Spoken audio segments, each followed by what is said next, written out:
I have fairy companions that have been with me all my life, meaning these are non-human beings that exist only in the unseen world.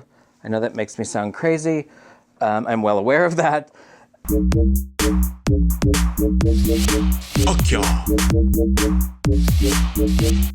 My name is Tommie StarChild. I work here at my shop called My Authentic Self, and I work as a spirit worker. Meaning what I do is I work as a reader, spiritual counselor. I work with spirits and spirits that come with me, as well as ancestral spirits for clients. I do other workings, such as energy working, healings, uncrossings, cleansings, Reiki, and also teach and present. I've always had a deep draw or connection to spirit, to God, to whatever that thing beyond myself might be. But people started saying things like white witch, and there were experiences that were happening with things moving without being touched, and me being blamed for that. And when that happened, I was unable to argue that it wasn't me. All of these things, as they're being kind of thrown at me, got me thinking about studying, or at least reading up on witchcraft. It triggered something that sparked my interest. I wasn't intending on doing this kind of work. It was all about myself, my personal growth, my own connection to spirit, my own connection to the divine, however I was defining it. And it ultimately ended up shaping and redirecting my life. Most clients that are coming to me start off usually with a reading. It's not a psychic reading as most people assume, as a past, present, future kind of thing. It's more of a diagnostic of what's going on right here, right now. What is the story that's taking place in the individual's life? What are the life patterns that got them there? And based on these patterns, it kind of shows the direction things are moving in. But ideally, I want to focus on the here and now, in this moment, because the future is not etched in stone. Predominantly, what I always start off with are the stones that are here in the box. There are only 12 stones, and each symbol, essentially, you could think of it as offering language to help tell the story.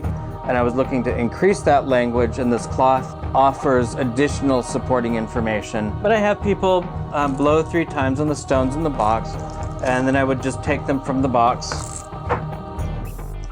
and just drop them onto the cloth, and then I read how they've fallen. I read patterns, which ones are face up. I often go through and will turn things over as I get more in depth into the story. From there, I usually flesh that out by employing cards, whether they're tarot cards or also some cards from Mama Star. So all of these things sort of help build a more concrete relationship with my revealing of their story and getting into what's going on and what brought them in. So this is not something that you technically go to school for, although there are schools for various traditions of witchcraft. It's years of study. It's years of a commitment to a teacher. What I love about this type of work, one is that it's ever changing. It never stays really the same. But the primary thing is that I'm here to be of service for people that are seeking to grow. I don't care if they call it God or don't call it anything. That's not what I'm here for, because ultimately we all have some sort of energy that's animating this body that we ride in, and I'm here to help that individual move beyond the blockages and the pitfalls of the ego self so they can connect and be more true and authentic. For me, what it looks like a lot is much like this. I have discovered in doing some mediumship work, connecting with loved ones that have passed, that we tend to go where we think we're gonna go. And not that it's a different location, it's just the construct that we develop for ourselves, and we just kind of tend to go to that construct.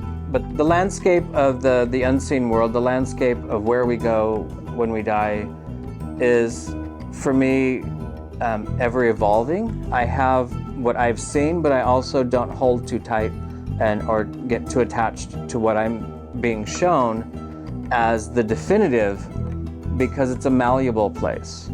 It's a place constructed mostly of light and energy, and so it lacks form, so it's changeable and malleable. UCKYA